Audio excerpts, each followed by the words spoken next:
हाय। तो आप सब लोग पूछ रहे थे कि CS1 का सिलेबस क्या होता है। यूनिट 2 हमारा कवर करता है CLM, central limit theorem. Second में हम लोग सैम्पलिंग एंड स्टैटिस्टिकल सीखते हैं। थर्ड के अंदर हम लोग पॉइंट एस्टिमेशन सीखते हैं।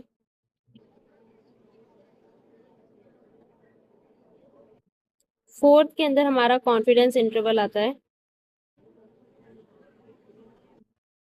और इन चारों से हमारा यूनिट सेकंड बनती है। तो सेकंड यूनिट के अंदर अब ये जो टॉपिक्स आए हैं, इन टॉपिक्स में आपको क्या बताया जाएगा।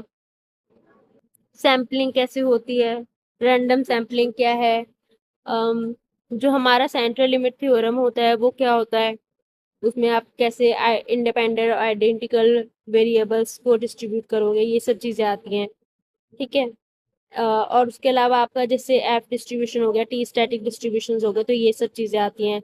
पॉइंट एस्टिमेशन के अंदर आप लोगों को एक पॉपुलेशन का पैरामीटर निकालना होता है। सपोज एक तरह से मीन ही होता है, लेकिन पॉपुलेशन का मीन और सैंपल का मीन अलग अलग होता है।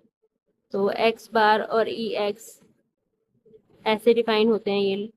फिर आता है हमारा कॉन्फिडेंस इंटरवल। तो कॉन्फिडेंस इंटरवल एक मतलब कॉन्फिडेंस इंटरवल ऐसे होता है कि आप आपको एक उन्होंने रेंज दे देते हैं, विद इन दिस रेंज और दिस रेंज के बीच में ही आएगा। मतलब 95% चांसेस हैं कि यही एरर हो, मतलब 5% चांसेस है कि एरर होगी, बट 95% है कि इसी डेटा में से या फिर इसी हमारी इसी रेंज में से आने वाला डेटा होगा। नेक्स्ट वीडियो में 11 PM पे मिलेगी आपको कल। बाय।